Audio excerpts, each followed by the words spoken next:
Morning, guys. It is April the 6th. It's a Monday. We get to start a new week today. I hope that you're excited for it. I hope that you're looking forward to it. Today, we're going to be in Jesus Calling, and it says, "Bring me the sacrifice of thanksgiving.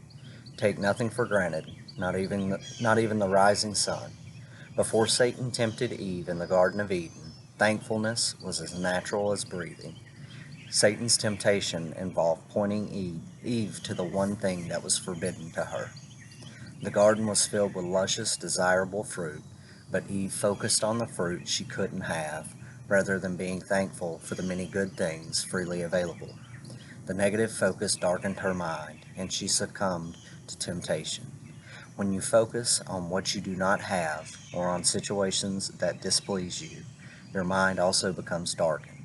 You take for granted life, salvation, sunshine, flowers, and countless other gifts from me. You look for what is wrong, and you refuse to enjoy life until that is fixed. When you approach me with thanksgiving, let the light of my presence pour into you, transforming you through and through. Walk in the light with me by practicing this discipline of thanksgiving. So this is something that we talk about, or that I talk about all the time, and to being grateful for things, and not taking things for granted.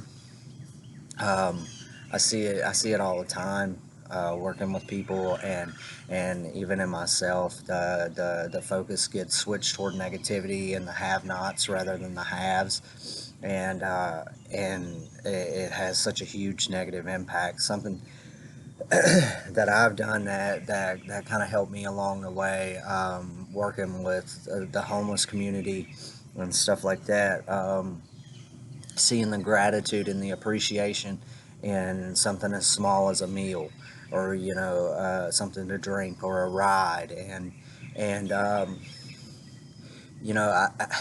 think a lot of times, um, people will feel sorry for people in that situation, and don't get me wrong, it's a bad thing. But some of the guys that I met over the winter working, with the homeless, they they seemed like they had a lot more figured out than what I did.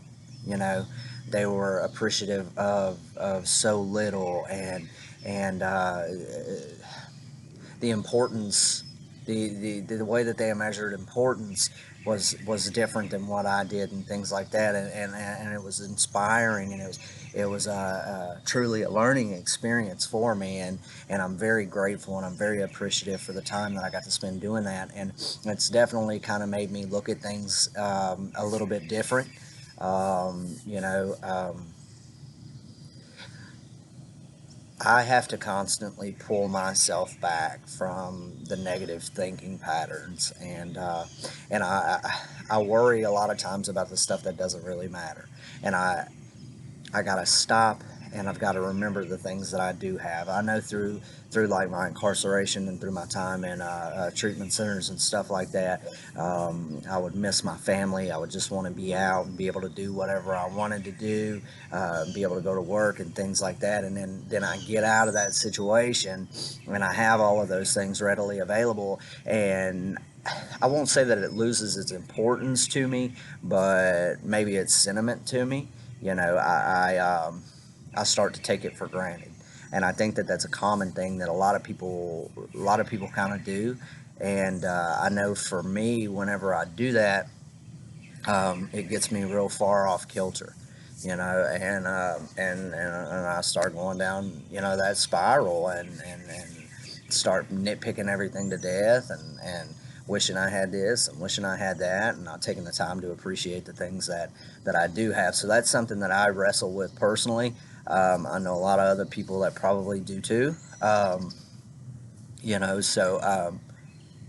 it's just something that I've got to keep an eye on. One of the most powerful things that I've ever done in my life, for self care wise, whenever I was in long term treatment, I would do a God walk in the afternoons. At 4 o'clock, we could check ourselves out of the center, and there's a little creek right down next to where it was. And so I'd check myself out, and I'd walk down to that creek, and there's a little concrete pillar, and I'd just sit there and I'd listen to the water, and I'd pray and I'd meditate. And it was just that time alone with God. And the birds were chirping, the creek was flowing, and that was so powerful to me, and that helped keep me centered and things of that nature. When I get out and I get back home, obviously life's very fast. The world that we live in moves at rapid speed. It seems like there's not enough time in the day a lot of times for stuff, and that's something that I haven't been able to do. Um, and so I've got to find other ways to regain that centeredness, and I think that that's crucial.